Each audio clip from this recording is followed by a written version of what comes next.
কুল্লু মান আলাইহা ফান, কুল্লু মান আলাইহা ফান। সবকিছু ধ্বংস হয়ে যাবে, সবকিছু চূর্ণ বিচূর্ণ হয়ে যাবে, সবকিছুই ধ্বংস হয়ে যাবে।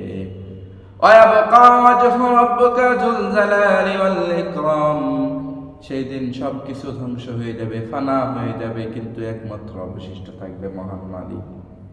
একমাত্র অবশিষ্ট থাকবে, একমাত্র চিরঞ্জীব থাকবে মহান মালিক, আর কেউ থাকবে না। আল্লাহ তাআলা সূরা সিলসিলার ভিতরে জানিয়ে দিলেন, ইযা সুলসিলাতিল আরদু সিলসালাহা। জমিনের ভিতরে ভূমিকম্প হয়ে যাবে, জমিন ধ্বংস হয়ে যাবে, পাহাড়গুলো তোলার মতন উঠতে থাকবে।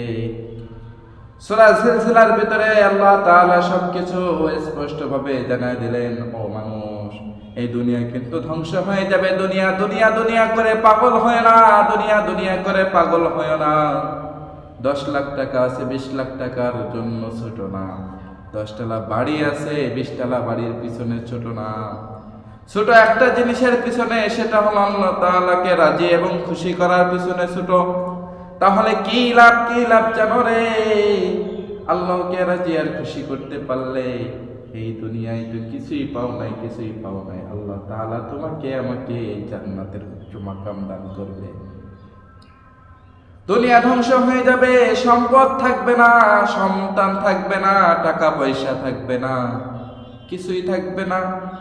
তবুও আল্লাহকে যদি রাজি আর খুশি করতে পারি, তার বিনিময়ে আমি আর আপনি একটা না একটা কিছু পেয়ে যাব, বড় উপহার।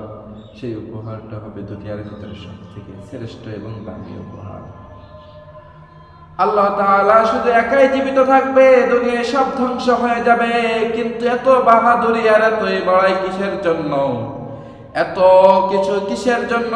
একমাত্র যেহেতু আল্লাহ তাআলা চিরঞ্জীব, আমরা ক্ষণস্থায়ী দুনিয়ায় এসেছি, ভাড়াটিয়ার মতন থাকবো, কিন্তু না, আমরা বাহাদুরি দেখাই।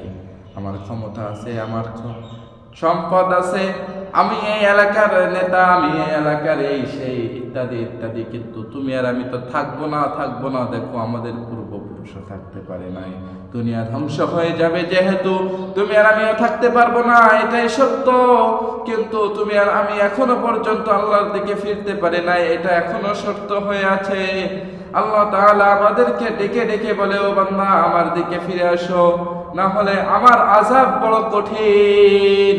এটা সহ্য করা বান্দা তোমার মতন দুর্বল বান্দার সহ্য করার মতন শক্তি নাই। তাই বলি আল্লাহর দিকে অবশ্যই অবশ্যই ফেরা লাগবে, না হয় আমি আর আপনি ধরা খেয়ে যাবো হাশরের ময়দানে। যখন দুনিয়া ধ্বংস হয়ে যাবে, হাশরের ময়দান কায়েম হয়ে যাবে, গুনাহগারদেরকে বলা হবে, আমতাজুল ইয়াউমা আইয়ুহাল মুজরিমুন। হে গুনাহগার, তোমরা নেককারদের থেকে পৃথক হয়ে যাও, আলাদা হয়ে যাও।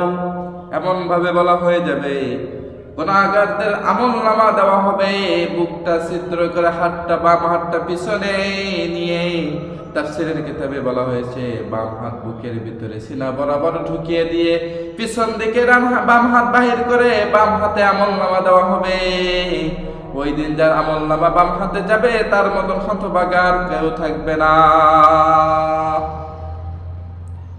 ফিরে আসো রবের দিকে, না হয় বাম হাতের আমলনামা বড় যন্ত্রণাদায়ক, বড় কঠিন হবে।